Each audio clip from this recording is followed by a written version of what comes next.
Good evening, everyone, and welcome to DelVal University's Policy and Practice Lecture Series hosted by our Public Policy Program. My name is Tanya Casas. I'm the Dean of the School of Business and Humanities and the Academic Director of the Public Policy Program. The Policy and Practice Lecture Series is a forum for discussing timely issues of concern to our community, particularly hot-button issues that tend to take on a life of their own, often getting lost in the fray of politics and making honest and informed conversations difficult.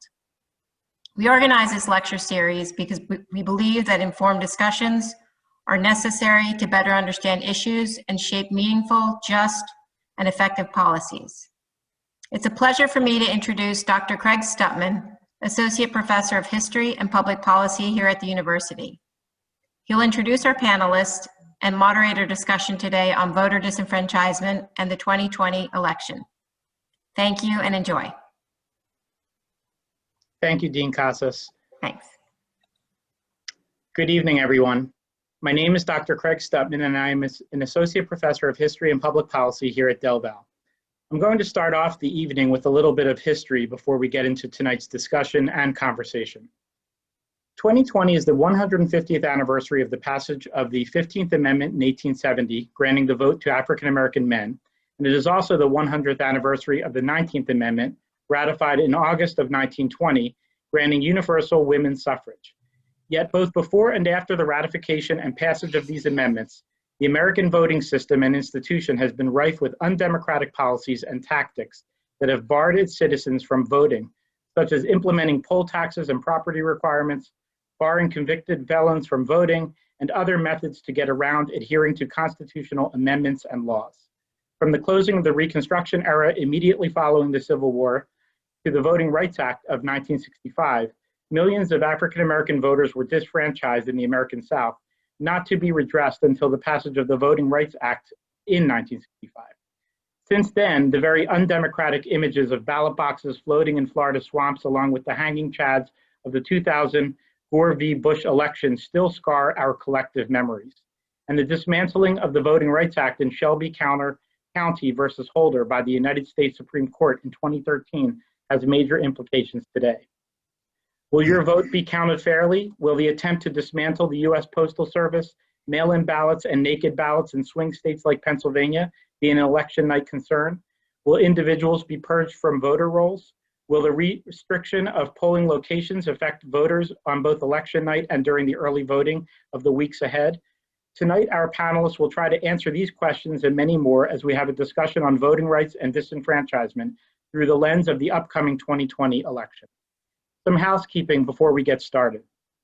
We are hoping that you, the audience, will be able to ask questions on the Q&A section of this Zoom webinar throughout the evening. So please do so at your own leisure. And after I introduce the panelists and they give some opening comments, we would like to turn things over to you rather quickly to have them answer your questions. Now for our panelists.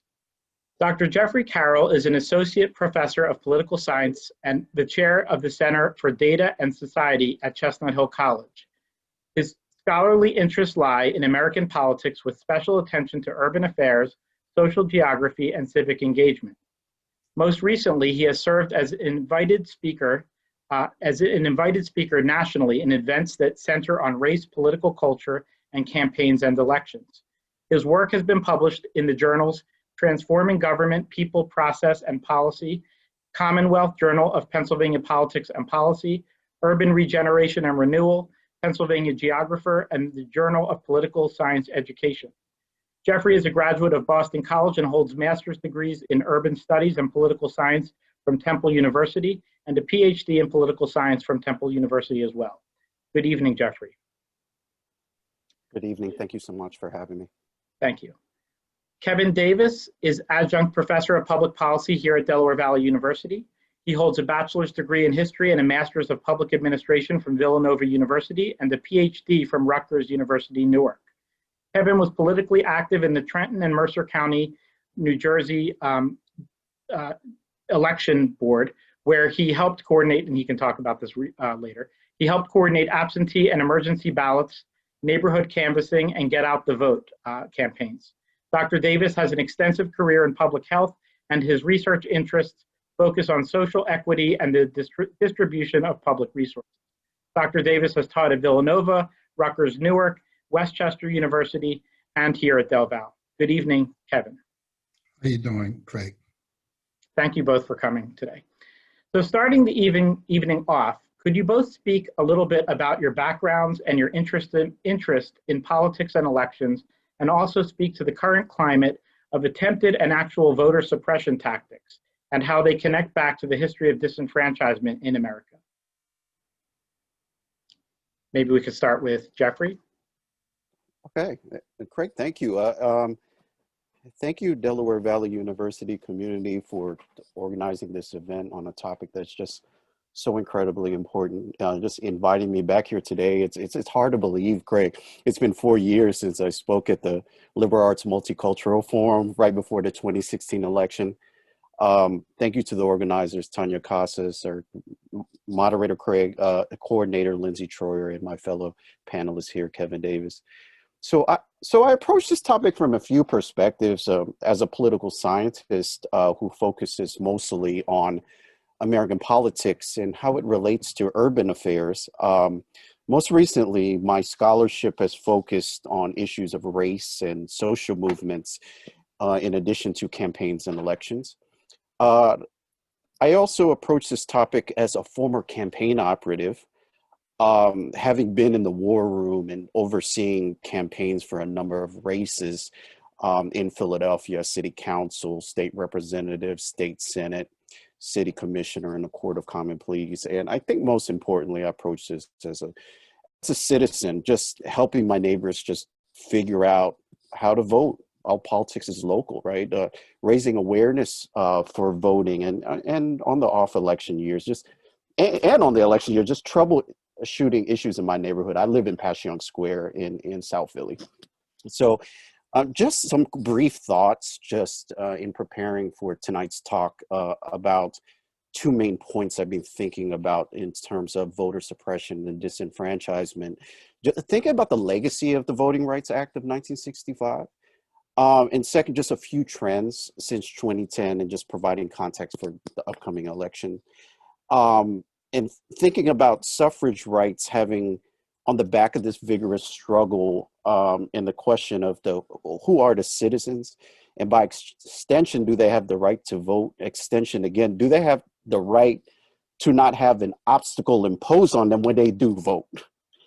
And the Voting Rights Act in 1965 was just so seminal, enforcing the 15th Amendment and those suppressive methods that were around then that were imposed by state and local governments, such as poll taxes and literacy tests, barring Black Americans and other racial minorities the right to vote.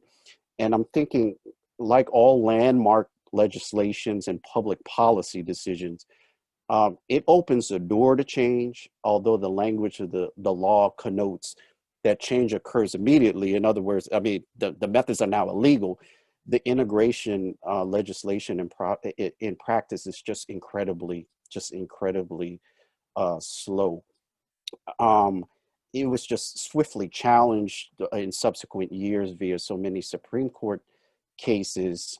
Several acts specifically held the constitutionality of the 4B, the pre-clearance, which I want to mention by the end of this talk, in two important Supreme Court decisions.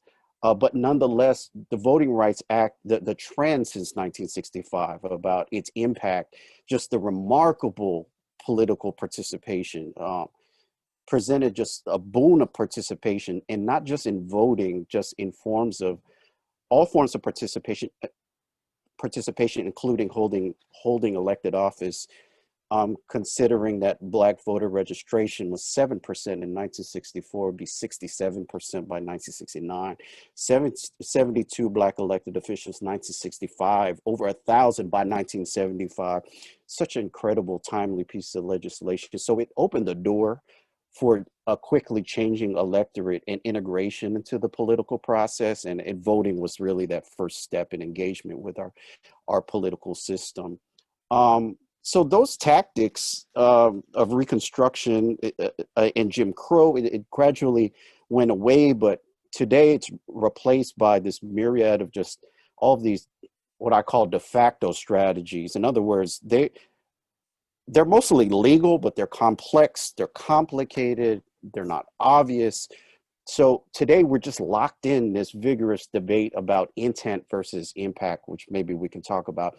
There are many actions in the intent of state and local governments. They don't seem on the surface to be inherently malicious, but the impact is that it disenfranchised citizens and the rights to vote. So just quickly, just 3 trends since 2010 that's just that are very primary means of suppression, which I'll briefly outline. And I have to admit the list of suppressive methods are just that lie outside of these 3 are just incredibly numerous and complicated. Maybe we can talk about a few of those later. But first is voter registration requirements, the procedures that allow for a citizen to vote. Voter ID is one of those things, just requiring citizens to show a form of ID. In 2010, they've been more restrictive. 36 states have ID requirements, and 7 have adopted really strict ID requirements. Voter roll purges, defined as taking one's name off the voter registration list. The largest purge in American history occurred in July 2017, just a year before the midterms in Georgia, in which 500,000 voters were taken off the Georgia roll. And then last, felony disenfranchisement, not allowing someone with a felony conviction to vote. And we can talk about the different ways in which this is applied, because we all have different rules in Pennsylvania and Texas and in West Virginia. There are different iterations of it. So I close with stating that the federal system is incredibly complicated, and just to think about where the legacy of the Voting Rights Act in 1965, where we've been since 2010. I close with just thinking about the pre-clearance, right? 2013, the Supreme Court invalidated a provision of the Voting Rights Act called the pre-clearance, meaning that that if states were going to have to change their election laws, that it would have to get federal approval it would have to get federal approval. They couldn't just change them at their whim and make them more restrictive. Well, the Supreme Court invalidated that provision, and what it did, it kind of just opened the door, this Pandora's box. Just 2 quick quotes, and I'm going to turn it over to Professor Davis. Chief Justice Roberts, with the majority opinion, said, "Coverage today, based on decades-old data, eradicated practices, compelling evidence justifying the pre-clearance remedy and the coverage formula, there's no longer such a disparity." Scathing dissenting opinion, Ruth Bader Ginsburg stated, "Throwing out pre-clearance when it's worked and it's continuing to work is like throwing away your umbrella in a rainstorm because you're not getting wet." She went on to contend that voting rights just shifted from first-generation barriers like access to all of these second-generation barriers, which we can talk about there. So it opened up the door. And I believe the bottom line here is that it's been created an environment in which there could be more suppression. And I'm concerned. So I'll just end there and turn it over to Professor Davis. Thank you so much. Thank you, Jeffrey. So I would like to pick up just to focus on what Dr. Carroll said about intent and impact, and look at it from a historical perspective. One of the ways where they suppressed and disenfranchised Black voters was through the poll tax. One of the issues that we have today is the voter ID. And whatever the intent is, it actually shows up as a modern day poll tax. And so the poll tax was put in place after Reconstruction. So we have the 13th, the 14th, and the 15th Amendment, which ended slavery, equal protection under the law, and the rights for African-American males to vote in the United States. And so there was a pushback from that. And so as long as Reconstruction, long as the federal government backed Reconstruction with its military might, there was a number of Black elected officials that got elected, especially in the Deep South.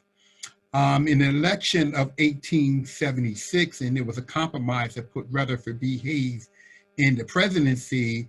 That compromise was that they was going to pull federal troops out of the Confederate area, but the laws were still on the books. And so what came about with that, the pushback was Jim Crow and segregation and all those rights that control the lives, the livelihood, and the value of African-American lives in the United States. And so what we see here today, all these pushbacks is a direct connection with the election of 1876 and the pushback of what happened after slavery and how Southern whites, in fact, continue a state of slavery or servitude in the South. And they use these laws to promote this ideal of white supremacy. Now, where I come in, I come from this perspective from a historical background, and then looking at a political governance background. My professional career, I've been in public service all of my professional career. So I'm concerned about governance. I'm concerned about the distribution and the redistribution of public resources, of finances in society. And when we have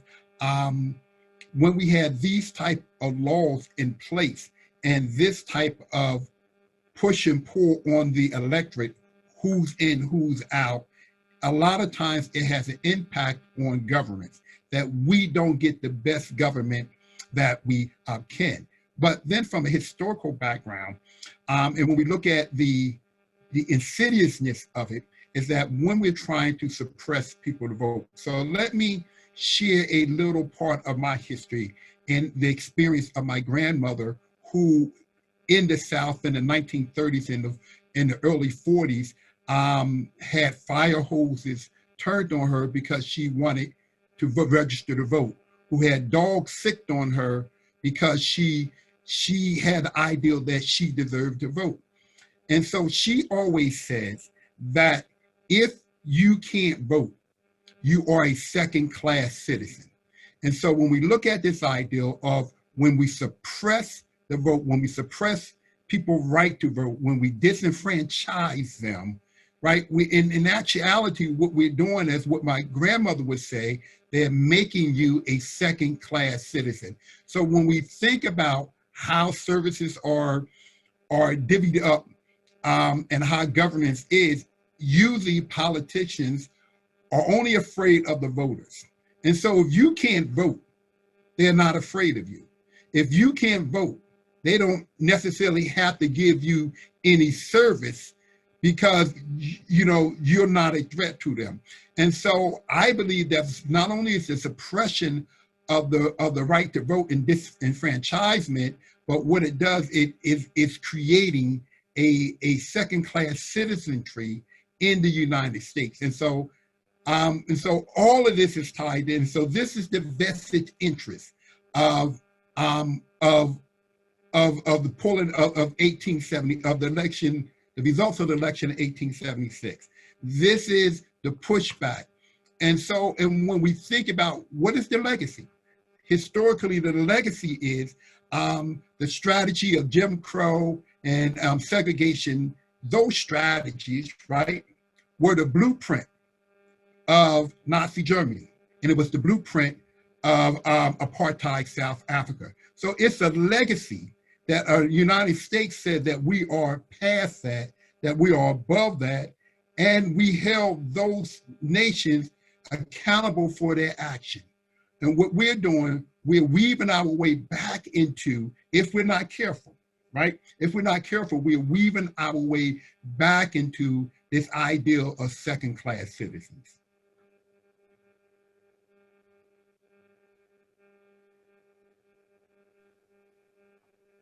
Craig, you're muted. Thank you. A typical Zoom faux pas, or I like to call it typical. Thank you, Dr. Davis and Dr. Carroll for those insightful comments and opening comments. Hopefully the audience can start to populate the Q&A with questions, but I don't think any of us have any lack of issues to discuss while we're waiting for that. I'm thinking of what you both said, and maybe you could piggyback off, or I'm piggybacking off of this. Dr. Davis, Kevin, as you just had mentioned, the undemocratic nature of what disenfranchisement looks like compared to societies that are fascist or are undemocratic themselves, in terms of what do we value here for voting rights and participation and equal rights. And then Jeffrey, as you had mentioned, there's a multitude of ways to disenfranchise, and it's almost too difficult to go into all of them because there's so many. You know, I didn't even mention gerrymandering. I mean, you could just talk about one after the other of redistricting, of potential ways to take away the vote, or disfranchise or disenfranchise individuals. In terms of the current climate right now, what do you both see as concerns or have as concerns for a fair vote to take place? And what impediments are we seeing every day in the news potentially that are coming out and we're hearing about to prevent people from voting? I would say, Craig, I am more optimistic because we have early voting going on now. And what I saw in Georgia 2 days ago, what we saw in Texas starting yesterday, that people are exercising their right, even though it has been made harder to vote. They said some people in Georgia stood in line for 4 or 5 hours, 4 hours or so in Texas, and they stood in line and just to exercise their right to vote. So what these things are designed to do is to discourage us from going out and vote. And because of all of the upheaval that's in the political arena today, for whatever reason, right? It has motivated, it has energized a tremendous amount of people to go out and vote. That doesn't mean we don't need to fix what is wrong. And I think, one of the things that really bothers me is President Nixon's Southern strategy, right? We had an opportunity. It's always about these missed opportunities. So in 1960, even though in 1960 election, even though Nixon lost that election, he got over 30% of the African-American vote. Instead of appealing to his higher angels, right? How do we get, no Democrat could win if Republicans was getting 30% of the African-American vote, right? Instead of that, they decided to go after segregationists in the Southern strategy of bringing folks over from the Democratic Party who was displeased about the Civil Rights Act of 1964 and the Voting Rights Act of 1965. That's how they was able to go in the South and turn those Democrats into Republicans and build their party strength on former segregationists, right? But there was an opportunity, right? There was still, and even though we African Americans began to leave the Republican Party with FDR, there was still a good segment of African Americans that identified themselves as Republicans. But they were, for all intents and purposes, they were kicked out of a party that we naturally, because of it was the party of Lincoln, that we naturally gravitated towards. That was a missed opportunity. And so Nixon did it because he wanted to be elected. He needed a strategy. And appealing to the better nature of our angels would have been, we would have had a better society. If they would, you know, how do we bring more African Americans in, not how do we kick them out? Thanks. No, I'm optimistic too for the reasons that that Kevin mentioned. I just think that 2020 brings just a different kind of climate, given that our voting climate is just really has changed. It has turned upside down because of the need to vote by mail, because it's what we feel is the safe thing to do. So while I agree that there's a good amount of optimism, particularly with turnout, because that shouldn't be lost, is that folks want to vote. We had an unprecedented turnout in 2018 for the midterms, and all the signs point that this election is going to be historic turnout. But nonetheless, I think that just beating back those safe kinds of voting mechanisms, such as all of the obstacles imposed to voting by mail, it makes me a little bit wary. It really does. So on one hand, I am pleased at the turnout and what the early voting results suggest. I'm nonetheless still a little bit cautious, just given some of the strategies that's employed. I'm going to turn to questions in 1 second, but just following up on that, is part of your concern the dismantling or the attempted dismantling of the Postal Service? I mean, there are so many, or at least entering the fray of how is there another way to impede the vote count, delivery, and count. Absolutely. And to me, that actually crosses a line. That crosses a threshold in a blatant attempt. In a very overt attempt, and it's the USPS that delivers our mail, and just the shaking up of that institution should be equated with the shaking up of the election. And during the same time period. I mean, it's pretty, I don't know how you could say uncanny. Let me turn to some of these questions from the audience that are starting to come in. Sure. So David asks, are any of the suppressive actions illegal, and could those involved in them be prosecuted? That's a good question. I'm thinking even myself about the ballot boxes in California by the Republicans that were just placed out there, and I'm sure there's lots of different ways to go here with answers. Some of them may be illegal, but I think we have to go back with Jeffrey said, it's about the impact. It's about who, one, the intent. Well, so when we look at, and we know that when the electorate is expanded, Democrats have a tendency to win the election. When it is contracted, when less people participate in the vote, Republicans have a tendency to win the election. So a lot of this might be about strategy from the Democratic side to expand access to voting, and then from the Republican side to limit access to voting, because the key for both parties is for them to win. So it inherently doesn't necessarily have to be illegal, but if the impact is that it shows to be biased or racist in its impact, in the implementation, that certain groups of people are being disenfranchised, then that's where the courts are going to look at, and they're going to, therefore it would be unconstitutional.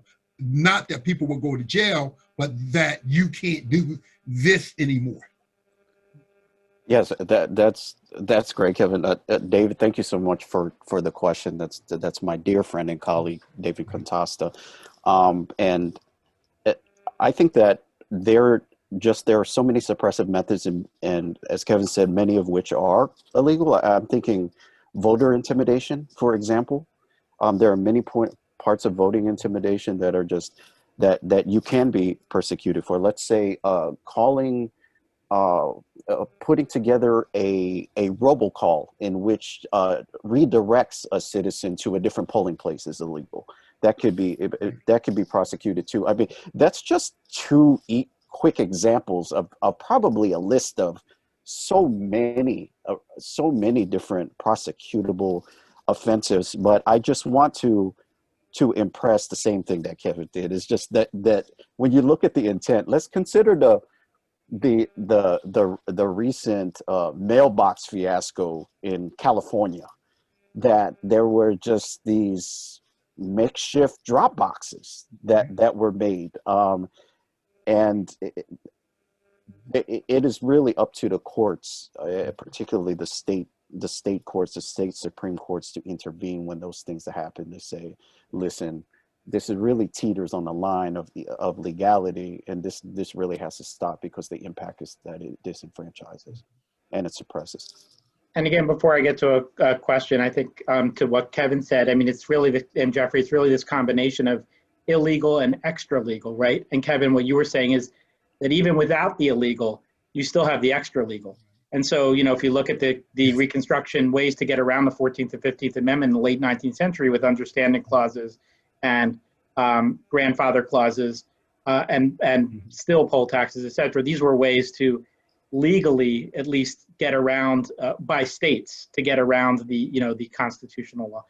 Okay, so let me get to another question here from Chloe Youngblood, who says, shouldn't states oblige to what is in the Constitution, or are states obliged to I'm imagining she means stick by what is in the Constitution, or are they doing an interpretation of the amendments for their own individual states? Well, the thing is, because how elections are run are left up to the individual states. So one of the things about the ballot boxes that they put out in California, the state GOP chair said, well, all we're doing is harvesting ballots, which is not illegal in California. And some other states it is. It didn't used to be illegal in New Jersey, but now an individual can only take in 3 ballots that are not his or hers. So you might, go get, grandma, grandpop, and maybe an uncle, and you can turn those in, but you couldn't do any more in this election, in this election cycle.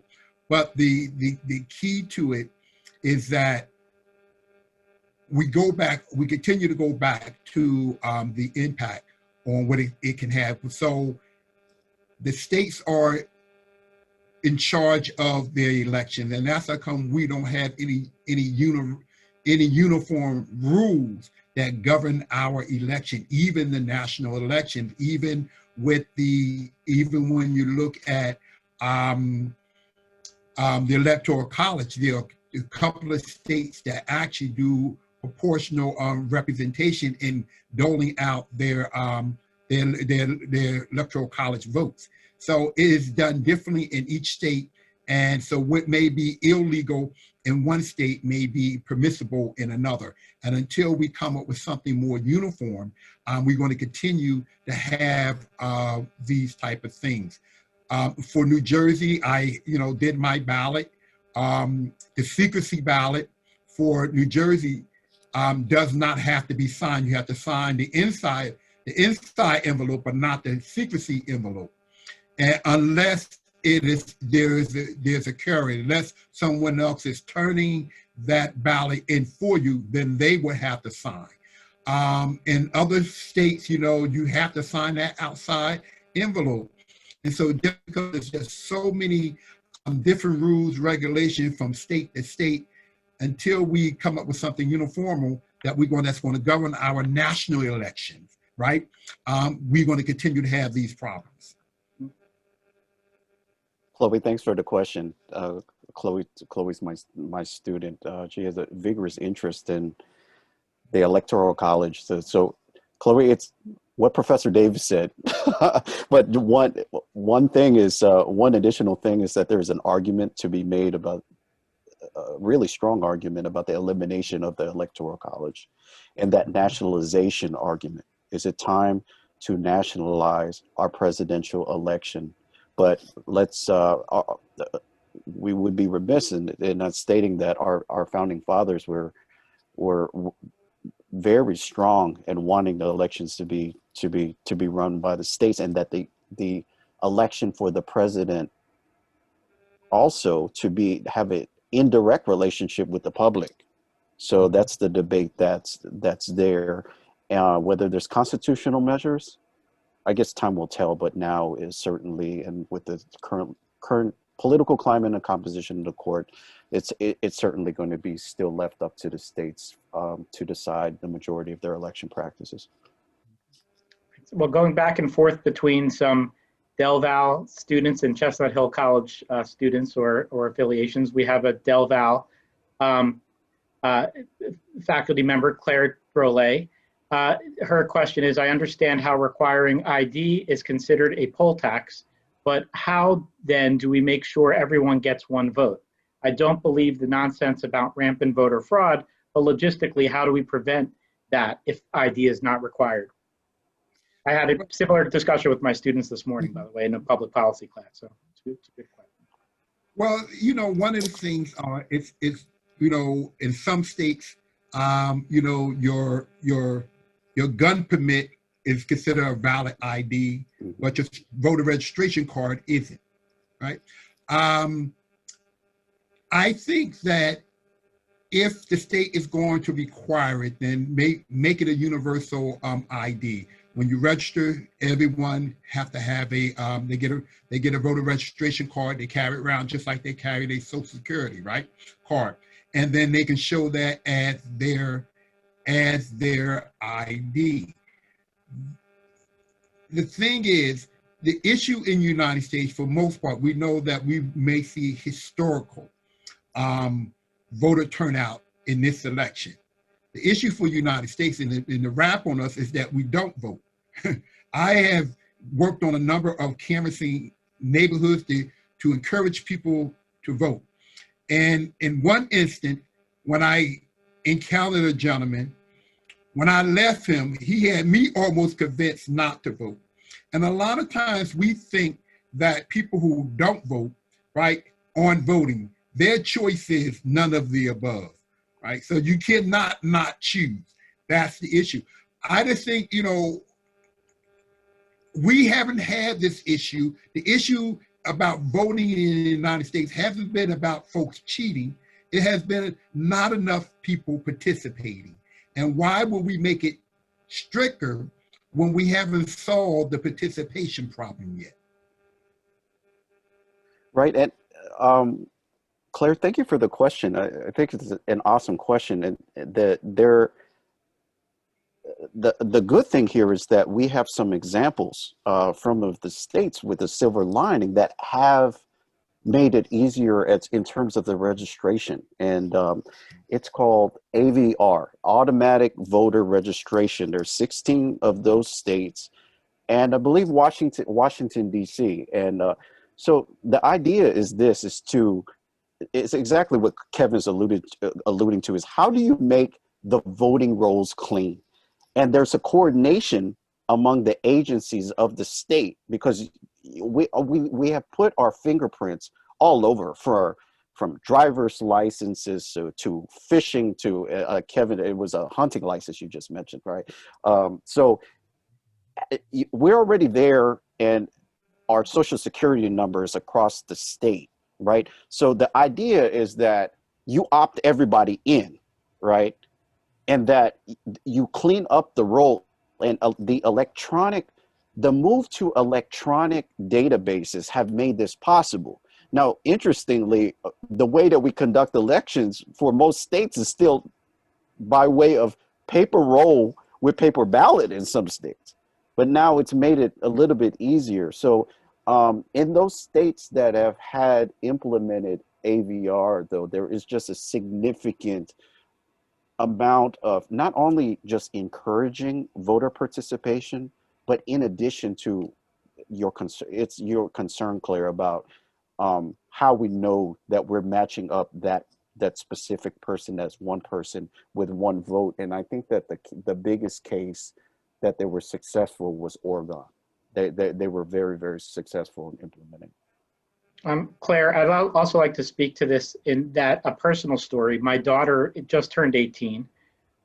She's at a college that is remote this semester, did not receive her college ID yet.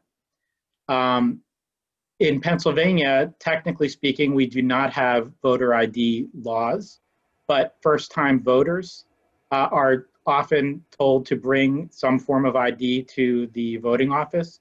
So again, just this whole process of us trying to figure out something here, even in a state that has supposedly an open, flexibility in terms of that voter ID kind of identification example, shows another kind of all these hoops to jump through. And what are kids today facing? What are the youth facing?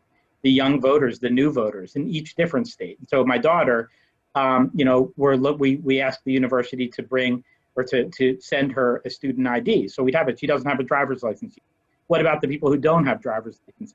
That speaks to, Kevin, I think what you said before too, about sort of the issue of, are we trying to stop people from voting, or are we trying to encourage them from voting? And Jeffrey, as you mentioned, maybe one of the ways around that is to kind of have some kind of national system like that. But finally, full circle to Claire's point, I think she also had in that question that she even realized that people, even with that lack of ability to match one voter with the roll without the ID, so to speak, in states like Pennsylvania, that there's still not extensive voter fraud. That they've done investigations and you don't find, it's more of a myth than reality that you're finding the dead uncle voting, for that individual or something. And also people are not going to be voting twice, of course, because they check that off at the county office. But also, Craig, it's because we carry around ID, if you drive, you carry around your driver's license all the time. The argument seems so clear cut, with the harm in pulling out an ID and showing someone actually who you are. If we're asked to show ID in a lot of instances, we have to have our ID if we want to travel on plane. But soon if we want to travel on a train, when we board a ship, we got to have all this. We have to have ID. The question then becomes for individuals who, and so we're thinking about ID in the way that we carry ID, but there's a culture out there of individuals who don't have ID, and how much of a burden is it for them to get it? Or if we're thinking about, we live in the Northeast, right? We live in Pennsylvania, New Jersey, and everything is relatively close to us. Even if we lose our ID, we can have it back in the same moment. I like to use this point because I have an extensive background in public health. I had a person here in New Jersey who's HIV positive, and she also have a cousin in Georgia who's also HIV positive. And she can get to the doctor in a matter of minutes. For him to go to the doctor, it's a 4-hour ride, right? Now, imagine that to vote, just to get an identification to vote, it's 4 hours just to go one, and then 4 hours back. I can be 4 or 5 states away in 8 hours. And so it's a tremendous burden for folks who normally don't have it. But a lot of times we're thinking about here in this part of the country where things are compact, we have great public transportation system, but in other places, in rural places around the country, it can be a tremendous burden put on those individuals. And so it may not look like a poll tax to us, but in other places, it can definitely be. So let's move on to another question from the Academic Affairs Office at Chestnut Hill College. It's Jackie Reich, who had asked in today's Washington Post, they carried an article that covered conservative movements and their strategies for voter suppression. In the article, there was a report about one conservative activist reacting with glee to the fact that many colleges and universities have closed their campuses for the fall semester. The activist figures that college students more likely to vote Democrat will be less likely to vote since they are not on campus for this election. In other words, the pandemic is a form of young voter suppression, and this will redound to the benefit of the Republicans. Your thoughts on this issue? Wow. Yes, Jackie, thank you so much for the question. I better get this right, Craig. That's my D. that Yeah, asked this. Sorry, I probably shouldn't have mentioned. I realized I was reading the label other than her name. So sorry, Jackie, I didn't, of the Academic Affairs Office. That's a very interesting twist, and one that I have, ironically, given that, myself are teaching virtually and not on a college campus, had failed to think about what would agree. It's just in thinking about squaring away the college voter, the ideological preference of the college voter, the concentration of colleges, and particularly in a place like Philadelphia, in which a large percentage of the city of Philadelphia's population is students during the academic year. A fair amount of them have registered to vote, and that I would agree if they're at home. So it's complicated because it's hard to figure out empirically about how many of those have registered to vote and are voting at their colleges versus voting at home. And so that's the kind of the empirical measure that is very difficult to tease out, but I agree with the logic. The logic is such that that it probably would serve to take away votes from the Democrats. Well, this is the problem I have. See, this is the problem with the politics of it, right? Mm-hmm. That the pandemic can be seen as a possible positive for us politically, right? Not that people are dying, not that people are sick, not that our economy has shut down, but that we can win an election cycle. But, normally when you bet on the negative, right, you're going to lose. What we saw in our cities in the midst of the pandemic, we saw a tremendous amount of young people out in the street, voicing their concern that we need change in this country, right? How do you get change, right? One of the things you have to do, you have to participate in the election process. And so if those voices out in the street translate to votes, I believe that the electorate is going to be expanded. And, Democrats or Republicans, whoever win, right? I just think it's a good thing for society. The more people who vote, the better I think society is, because we get to a point where we have to be mindful of everyone. We got to be mindful of all citizens of all stripes. That's and one of the things we didn't talk about suppressing the vote in disenfranchisement is gerrymandering, right? That is something that I'm tremendously opposed to, because it goes to the gerrymandering appease the lower elements of our nature, right? I'd rather see I'd rather be in a competitive district where Republicans will win than in a Democratic, a gerrymandered Democratic district. And I have a tendency to vote Democrat, though I am an independent, and I do vote Republican sometimes. But the Democrats, if you're in a strong Democrat district, you never have to talk to those minority Republican voices.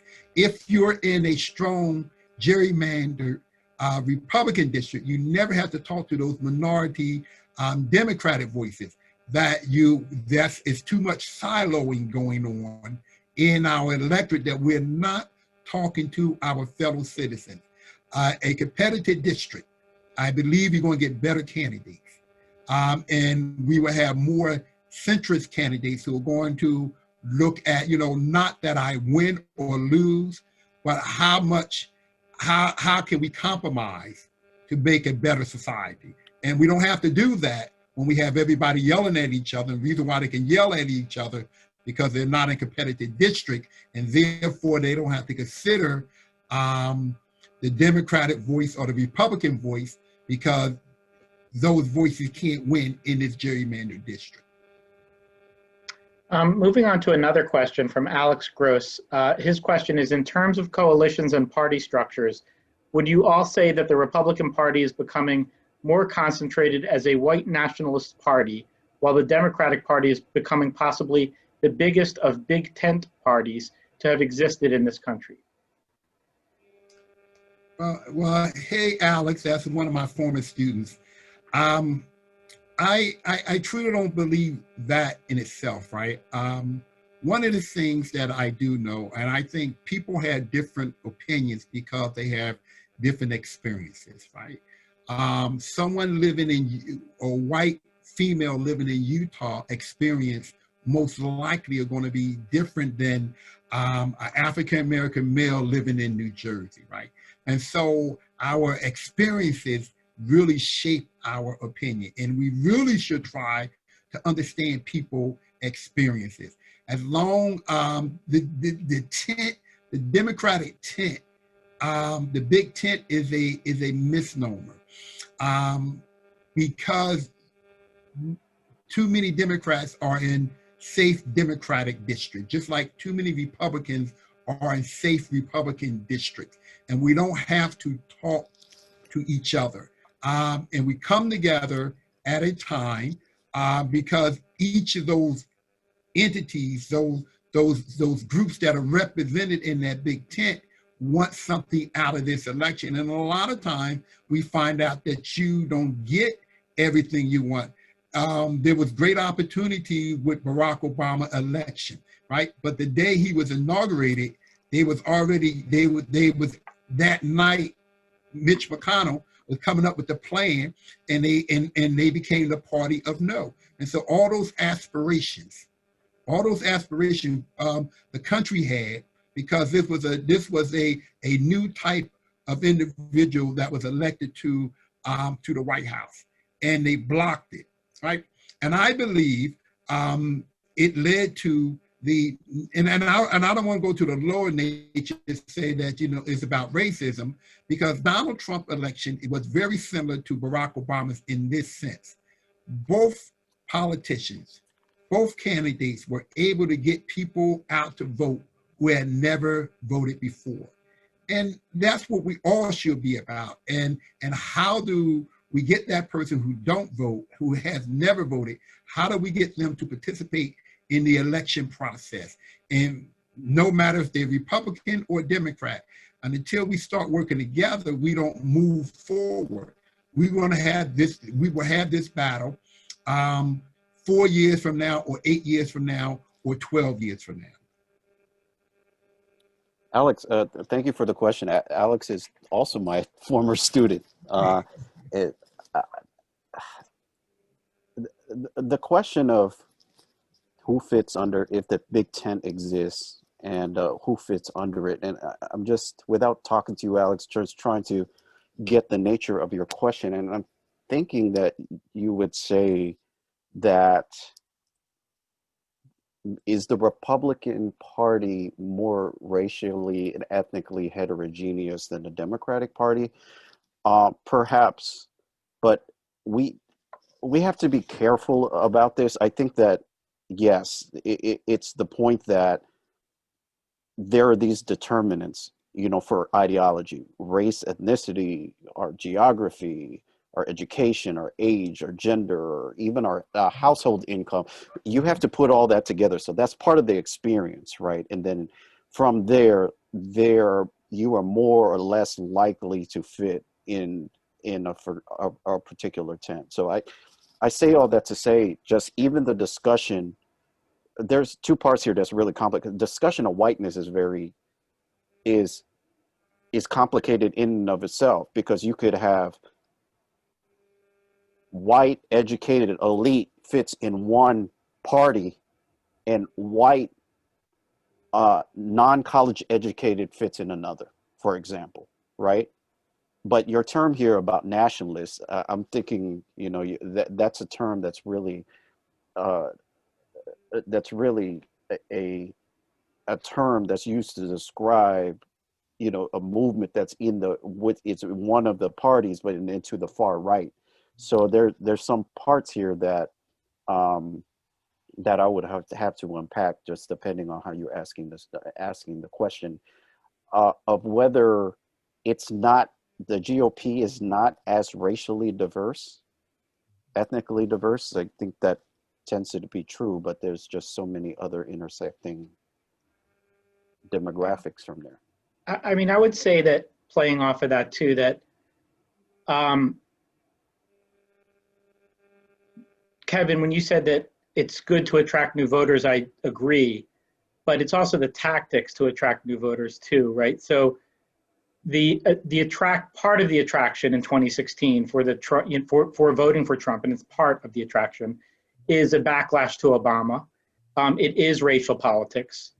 And we certainly have seen how that's played out in terms of even recently not disavowing white supremacy or white supremacist movements within the Republican Party, which potentially could be alienating other Republicans who do not think that that's the approach the party should take.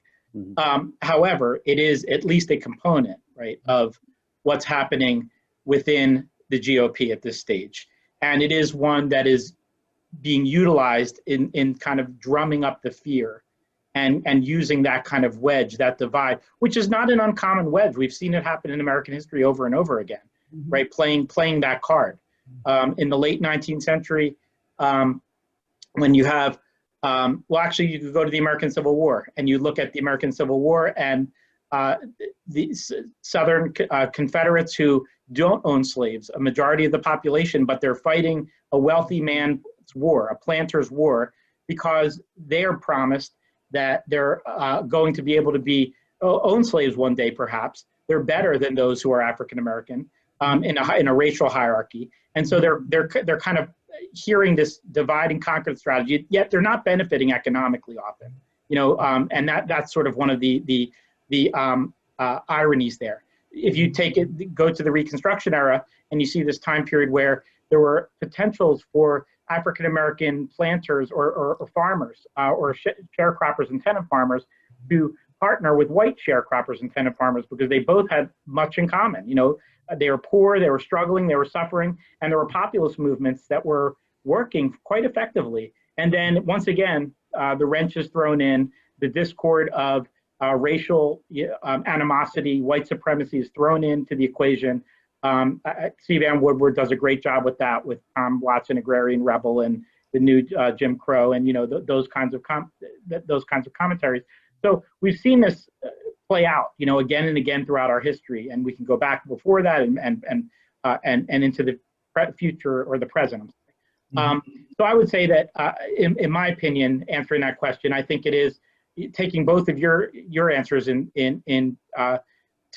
play here. That I think that it's a really complicated puzzle, and where do all the pieces fit? Where do the pieces fit in the GOP? Where do the pieces fit in the Democratic Party? And how have they changed over time? Anyway, sorry, I don't want to take away your time.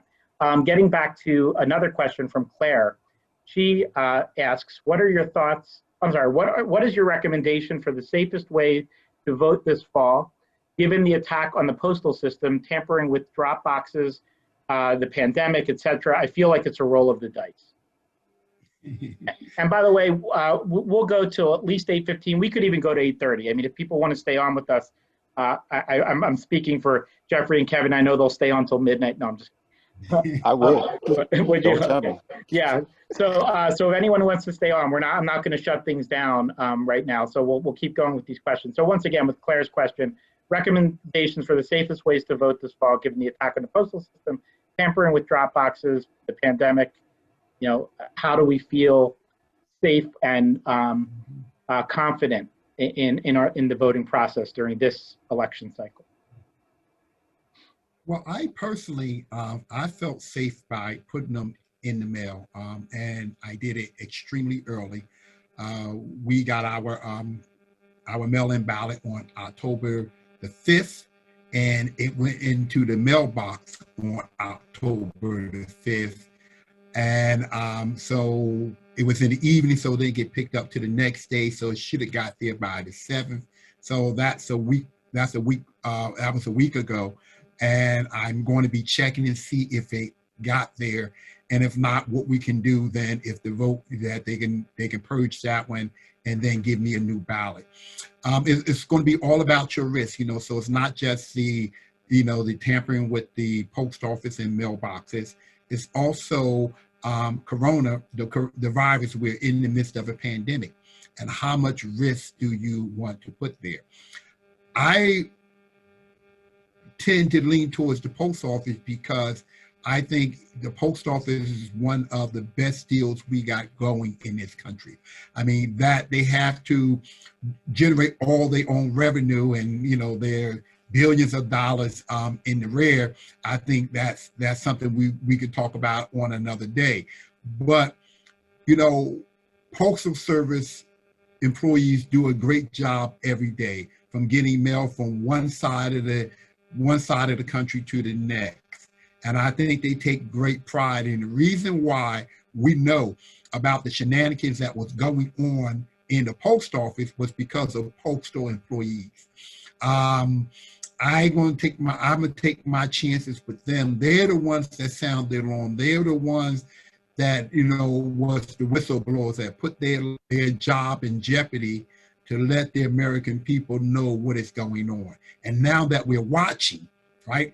They could have gotten away with it if we didn't know about it.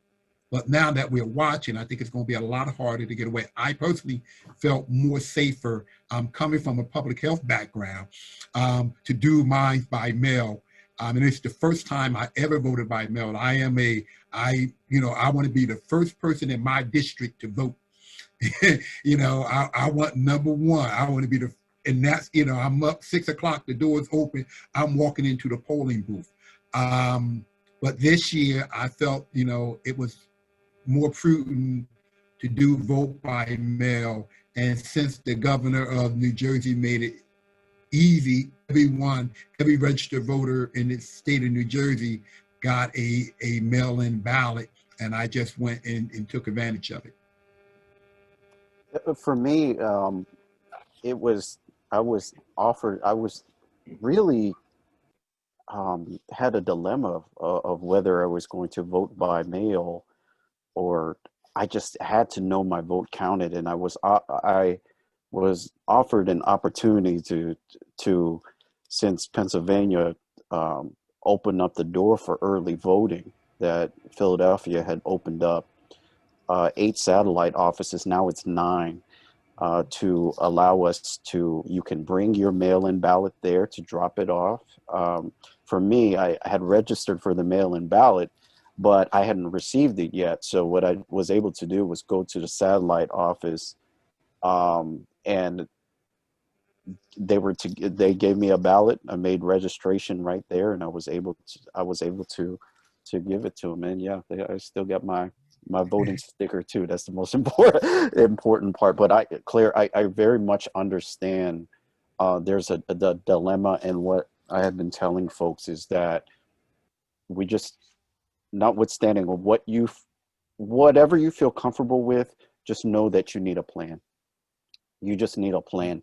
And particularly because evidence suggests is that the polls are going to be a little insane on election day, and it's going to be extra complicated with the polls having to impose social distancing measures, and all of the safety that goes into that. So we all need a plan. Another question from Alex.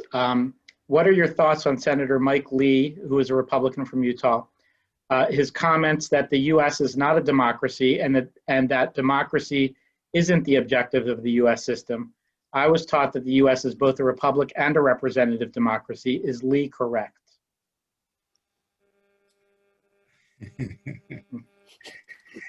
I'm gonna let you start off, Jeffrey. Alex, feels like one of those events we used to have way back about those policy debates, right? And I did see Senator Lee's comments. And I think that what he's trying to say is that you're right, is that we elect representatives. So it's just the way that it came off, is that, just the fact that he put in one line that the United States is not a democracy in of itself, it was a trigger, right?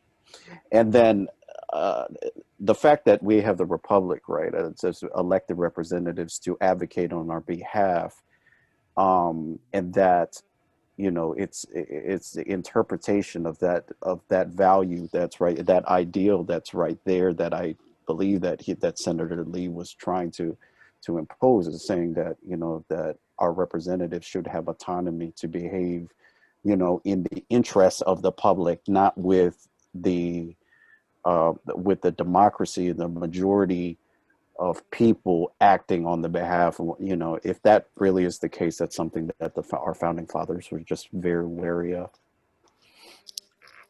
Well, the part I take offense with is that democracy is not what what the U.S. government is extolling.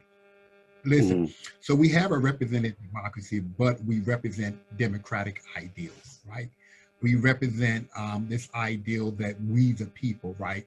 That we have, you know, the governed is by the consent of the government, right? That we give our elected officials the power, the authority, right? The legitimacy to be our representative and to make decisions about our country, right? There are democratic principles in that.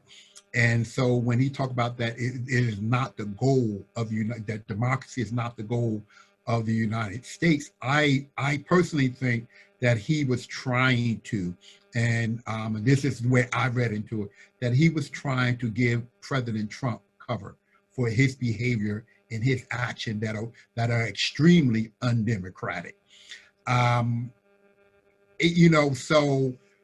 Sometimes our words have meaning, and for a sitting U.S. senator to say something like that, I personally believe, and that's going to be up to the citizens of Utah, I personally believe that that's disqualifying of an elected official. It is about democratic principles. It is about what we democratization, that people are treated fairly. We're not, we don't have, and even though it seems that someone they're trying to convince us that we got the benevolent dictator, that's not what the United States stands for. We're working on, right, we the people, expanding what that is, even, with our laws and policy, the reiteration of a number of laws, the Civil Rights Act of 1964, the Voting Rights Act of 1965, that strengthened the participation of citizens who were tremendously left out. To say that, even if he meant something different, right? The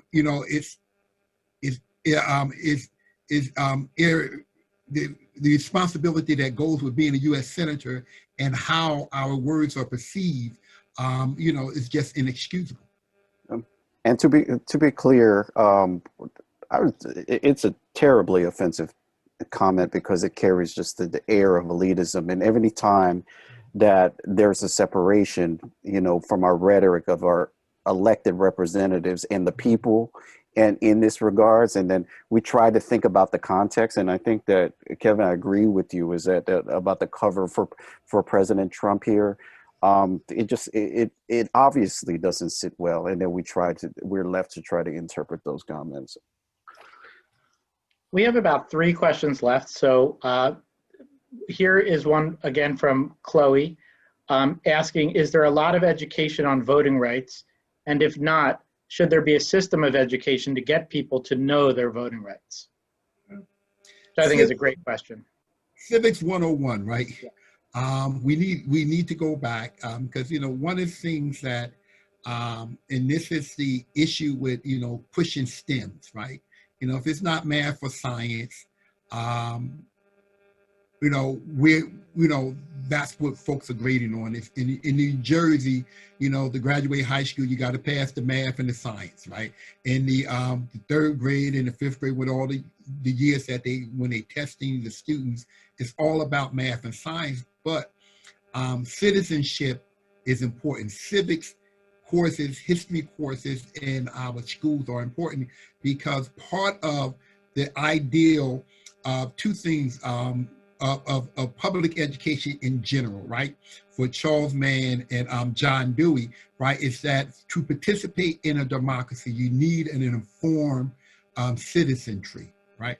And because because our education has been skewed to just math and science, all those things about how, in the ideal that school itself is about socialization, right? How do we fit in society? How do we learn how to get along in society?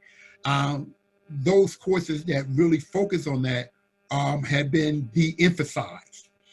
And we're seeing now that, you know, what I know about politics and government, you know, I can go back to those high school civic courses, and I am, you know, flabbergasted when, you know, our young people never couldn't understand what the electoral college was, and didn't realize that we didn't have a direct vote to elect our president. And, you know, because if they was teaching it 40 years ago and it was necessary and needed, we see even today that lack of education, right, is making us, you know, less informed to participate in democracy. Yeah, I think there's a silver lining here, though, Chloe, is that luckily there has been, and it's really post 2016, is that there has been just a flood of new civic education nonprofits and outfits, and now working our way back into our formal education system. I think that people are, especially young folks, are just so civically engaged. If you look at the generational differences just in how civically engaged folks were at a given age, just younger millennials and Gen Z are paying attention.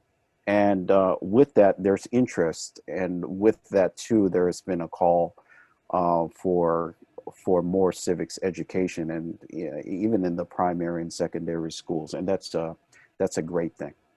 Yeah, I'll even say, as a historian, you know, not a political scientist, not a policy, a PhD in public policy, but teaching public policy and political science, because we intersect in our fields in the social sciences and humanities. I always have brought civics into my classroom, but I've never felt more of a sense of urgency than today to do that. You know, teaching my American history classes, my public policy classes now, I immediately say, you know, we're going to spend time on the Constitution. We're not just going to pick this one down the road. We're not going to do something superficial. We're going to actually break this thing down. You know, and I think that it is really up to us as educators to start across the social sciences and humanities, as well as political scientists, you know, to start really using civics as a model. And certainly it is connected to history and has been for many years in terms of history, profession, and discipline. But a return to that is definitely needed, and I agree with that. Another question from the audience, from Rich, is that President Trump's war against mail-in voting has been a significant headline during this 2020 election cycle. Do Republicans or Democrats benefit from mail-in voting? And is the discouragement of voting via absentee ballot another form of voter suppression? Well, the truth of the matter is the Republicans have been way better at mail-in ballot, absentee ballots than the Democrats. And a number of political Republican operatives were trying to discourage the president from his attack on mail-in ballots, because it was their stronghold. It's they all they had to do was pull even or slightly behind in same-day voting. But once they counted those mail-in ballots, those absentee ballots, it normally tipped the scale for the Republicans. But what we're seeing now that the mail-in ballots, Democrats are coming in 2-1. I think it has given the Democrats a understanding of the importance of mail-in ballot and how do you do it.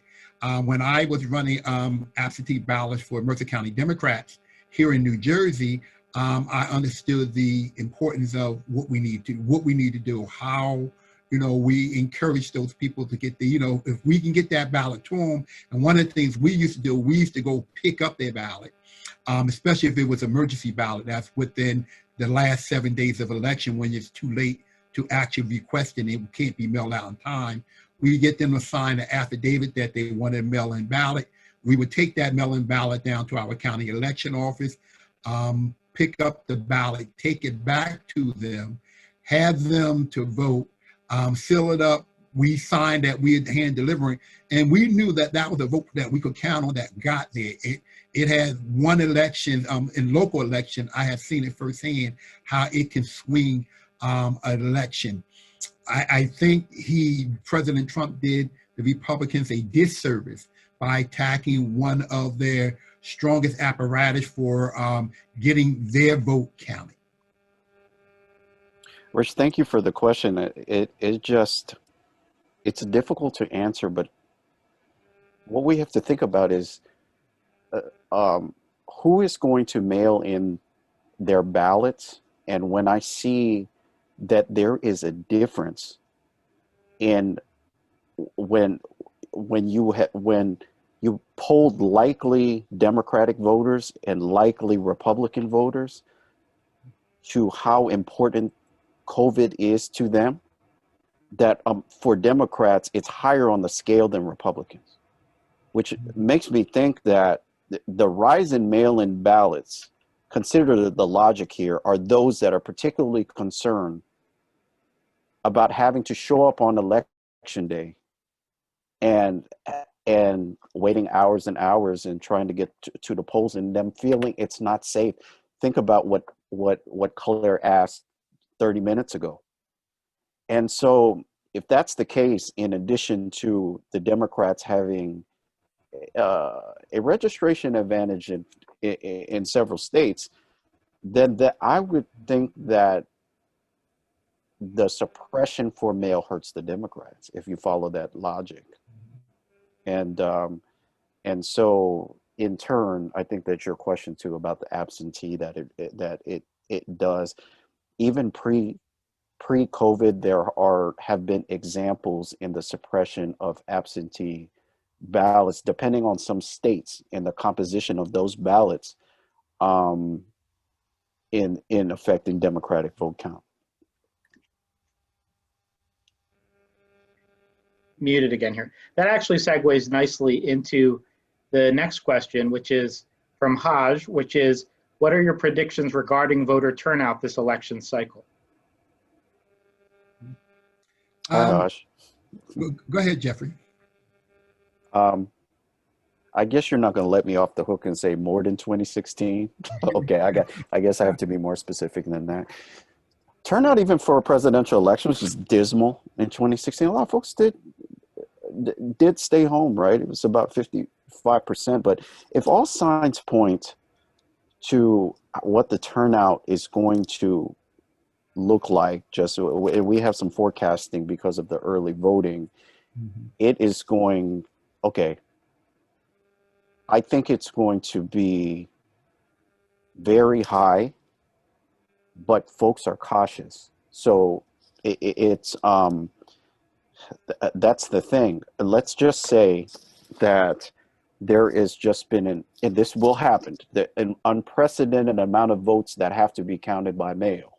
For example, in Pennsylvania, you can't even begin to count those votes until election day. Okay. If it holds that it's going to be unprecedented, let's say we're closing into 65%. That's what I mean by unprecedented. 70% for a presidential election, which is unheard of, right? I make another prediction. I go out on a limb to say we might not get the results of the election on election day. So there's just a lot here about turnout that people do want to vote, but they're going to be cautious. A lot of folks are really cautious and thinking through a plan of how. And then from there, the second step is how do we count them? So difficult question. I think, so there's a number of things that are in play because some states won't start counting their mail-in ballots till election day, 6, 7 o'clock in the morning when the polls open. One interesting thing is Texas are already counting their mail-in ballots. So if Texas is in play, and if Texas go Democrat, say for Vice President Biden, we can have a winner declared on election night, regardless of the other places. But the key thing about this, the only states that are really going to matter is going to be the swing states, right? These very blue Democratic states, these very red Republican states are going to change the calculus. The calculus gets changed. Who win or who lose the election is going to be in these swing states. The key is though, places, states like Texas have been put into play. So that makes Georgia is now looking to be a swing state. Not saying that the Democrats are going to win it, but the Republicans are spending a tremendous amount of money to defend, where they would have had that money in traditional swing states that they just don't have any money to compete there right now. I think it's going to be high, and this is one of the reasons why I'm going to look at Black Lives Matter and what's going on. So Black Lives Matter is, it was started by African American women. African American women are the most loyal voting group. They vote at a higher rate than anyone else. They vote at 63%. In any other group in America. I just believe they are, for the lack of better words, they are very participatory. There are things that have happened in this country over with the pandemic, with the racial strife, that group is mobilized.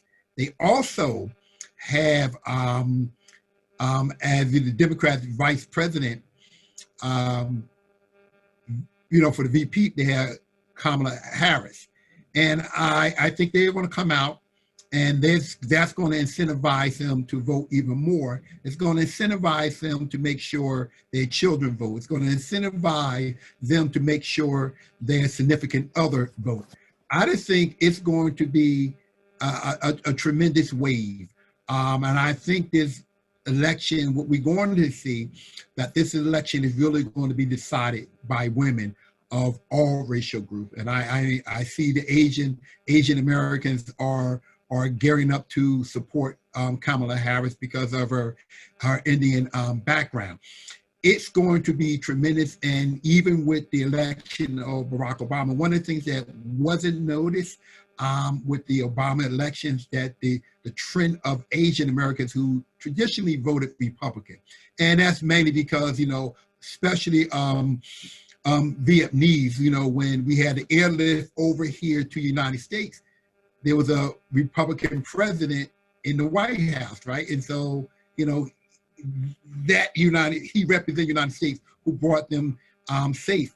But there was a sea change in the percentage that Barack Obama got 75% of the Asian vote. I think we're going to see some very different things. I think they're not saying who's going to win the election, but that I think the turnout is going to be extremely high. And I'm even predicting that we're going to hit we're going to surpass the 70% rate. But I could be wrong, right? But it's a feel. It's a 2008 feel that I see out there right now. That's the sense, a lot of nervousness, but it's sense that everyone's talking about the election.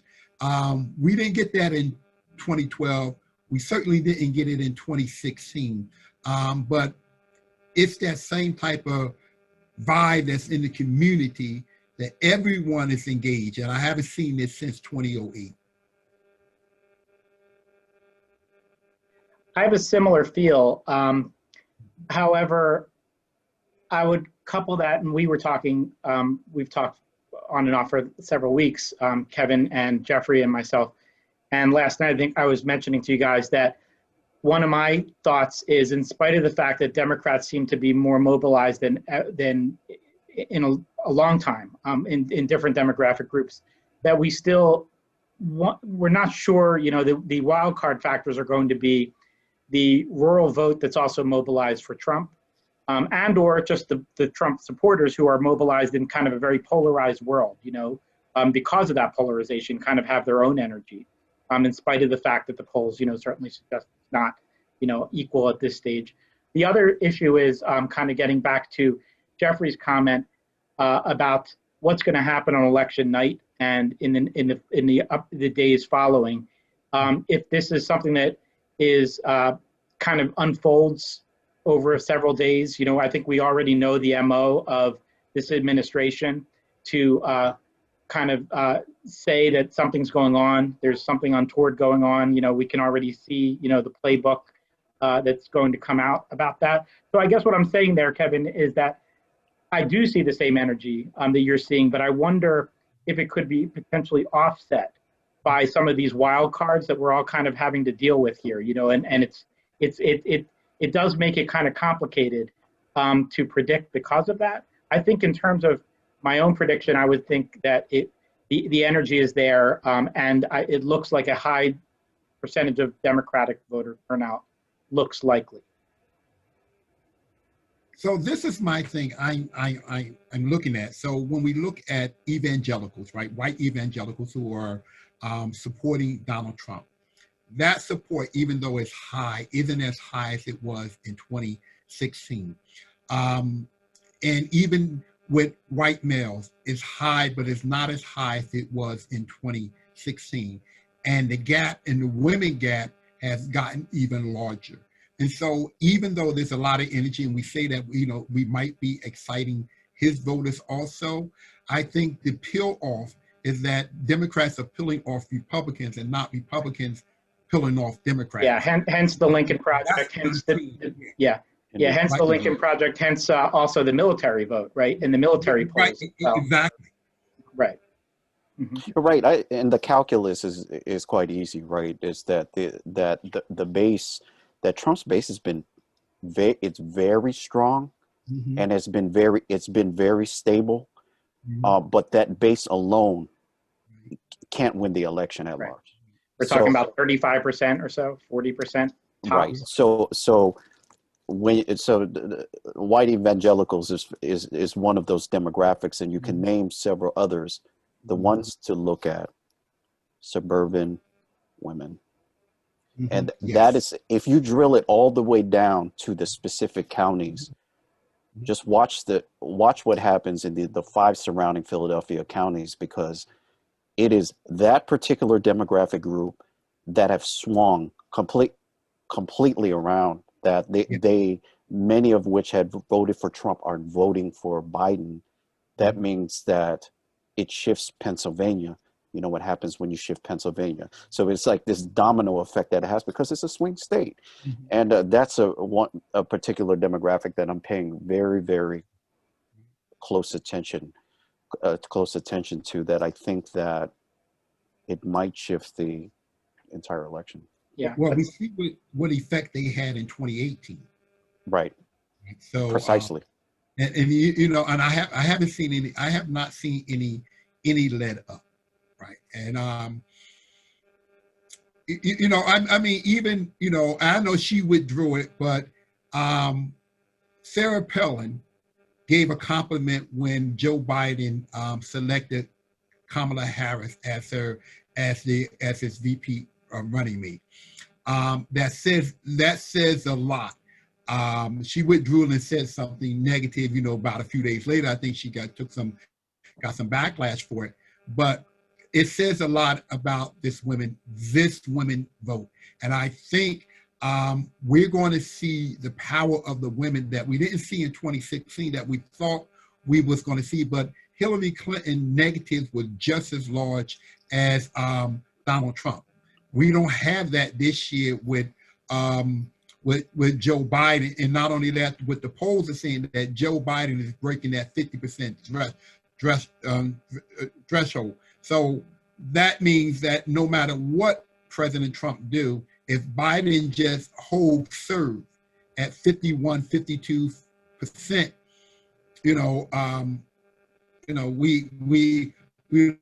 might be seeing another 1984 where Ronald Reagan ran the tables. I'm not going to go that far, but I think it looks pretty good for the Democrats in a lot of these swing states. And I think a lot of this feeding upon suburban women, North Carolina, Mecklenburg County, Charlottesville area, North Carolina, they did something tremendous in 2018. And I think they have not lost that. Nothing has changed for them that I think politically for them to change their mind and then go back and support President Trump. Now, that's interesting. 1984. So is there a pathway for Biden to get to 400 electoral votes? Maybe. So you put, how would that work? Everything would have to go right, obviously. The turnout would have to be high, 65%, going to 70. But this is a form of voter suppression too, right? So that the elements of suppression would have to be down, the votes counted, and then Florida, you would have the Obama 2008, Wisconsin goes to Biden, Ohio, Michigan, Pennsylvania, you put it back together, you would need Florida, and then Texas swings because you get Arizona too with this election, because the demographics have changed. There's a little possibility of that happening. Actually, that would be very interesting. North Carolina's in play. So, yeah, in North Carolina, I don't think that. Well, you could get to 400, I think, without North Carolina. If let's say if Texas, like if you get Texas like 38 electoral votes. So, I don't think that's a high probability of that happening. But that's why we watch. You just, you never know. There is a pathway. But it's interesting, Kevin, it's interesting that you bring that up, because that was kind of the slide that was there in 84. You run the table. I won't get any sleep on November 3rd, that's for sure. I was thinking that this is also intriguing in terms of the fact that you've seen polls say, or individuals say, we don't want Biden to just be up by 15, we want him to be up by 20. And that kind of takes us back to the anxiety and the fear about that, and on the Democratic side, in terms of like what people are seeing with numbers and either being comfortable or confident or scared still. And I think part of that takes us back to our topic of, like you said, Jeffrey, of voter suppression, voter disenfranchisement, and is possibly in a world with limited or no voter suppression, the 400 barrier seems easily achievable potentially this election cycle based on all our pollings and our data. But with voter suppression, with what's about to unfold, is that maybe an impediment? It doesn't mean not a victory for Biden, but maybe not to get that far. And anyway, but well, you could answer that, or I could ask the last. Indeed, and to use Kevin's metaphor about holding serve, because I'm a huge tennis player. I play 3 matches a week. You don't want to be up a break in a set. You want to be up 2 breaks. That's the thing. The insurance break. Now you were up 2 breaks. Right. So if something happens that you give back the break, you're not just, so a break is that, you win on the opponent's serve. So not only do you hold serve and you break the opponent's serve, you break them twice, you're going to win the set. So I think that's really the metaphor that applies here. I know that we're about to wrap up, but folks, President Trump has a vigorous amount of support. So the landslide probability is very slim. but these issues that we bring up today and these X factors about suppression are real, and the incumbency factor of a sitting president having advantages are real, and that war chest usage is real. And so, you know, I would, yes, there are weaknesses. The president has weaknesses, but still, I would say it's with the suppression tactics, I'd say it's 40%. I give Trump a 40% chance to win the election. We'll go into our last question, which also has to do with a controversial topic. But from Tom Repsick, with the 2000 election, Al Gore won the popular vote by about 500,000 votes in 2016. Hillary Clinton won by about 3 million. After both of these events, there were some people who wanted to reassess the Electoral College. If Biden wins the popular vote by an even larger margin, and I'm imagining Tom also means, and loses the electoral vote, do you think that the Electoral College can survive?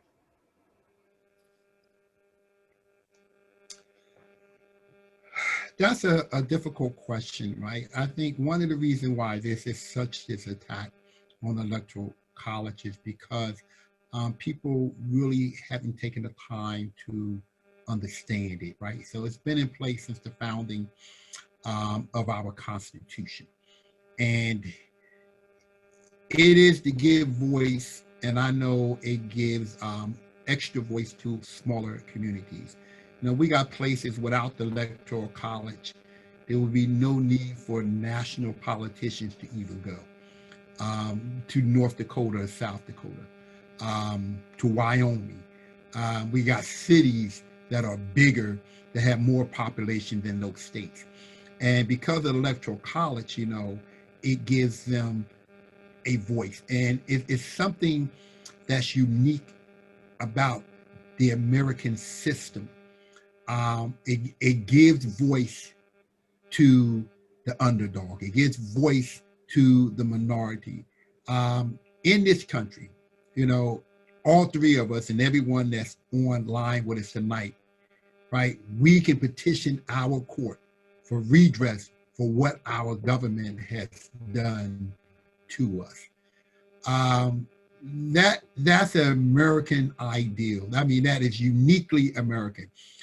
You know, most times we're going to, the Electoral College and the popular vote are going to be in sync. And I just think it served us well.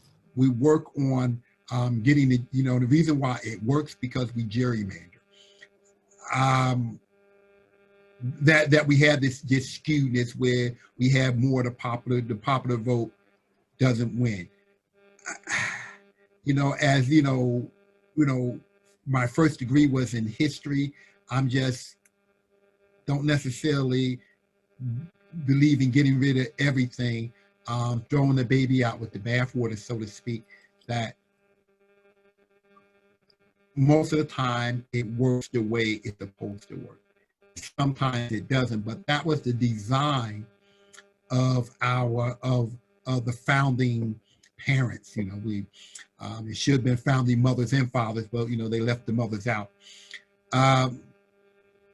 That was the design of democracy, was designed to be messy. So, and this is the thing, this is the irony of it. So that a person that acts like a Donald Trump would have never ascended to the presidency. And if he had ascended to the presidency, there was mechanism to remove him from office. The founding fathers never thought that the Congress was going to be complicit in the actions of a Donald Trump, of someone who skirts the norm of political discourse at all times, and no one holds him in check. Normally, though, it works the way it's supposed to work.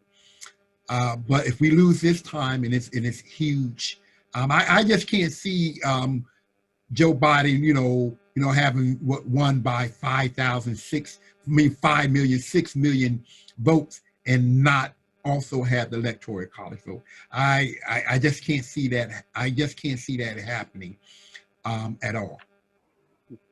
You know, Tom, thank you for your question. You know, the Electoral College as an institution has just gotten more democratic over time. Like Professor Davis said, it was just meant to be an indirect mechanism of how we select our head of our executive branch. And as we incorporated more, we added more states, and then had the popular vote equate to winner take all in all of those states. There's still 2 states, for example, that proportion out their electoral votes. And we have just entered a time that it is where the demographic shifts of the country now put certain concentrate the population to certain states and to the coast, like California, like New York, and so that is to say that even though it was our intentions of our founding parents, I like how you put that, Kevin, to have this indirect mechanism via the Electoral College, are American citizens going to be fed up? Because I think that the downside is that the feeling that someone's vote isn't counted is a real feeling.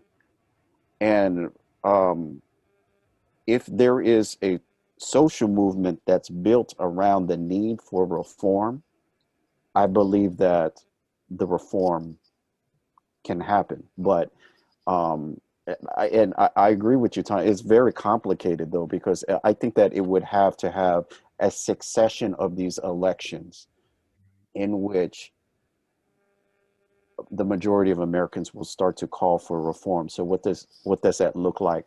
Let's say this happens 3 elections in a row, and our turnout dips to 30% in a presidential election, and then there's a social movement built on the back of it. That's when I see that there probably is a real pathway towards a reform or elimination of the Electoral College.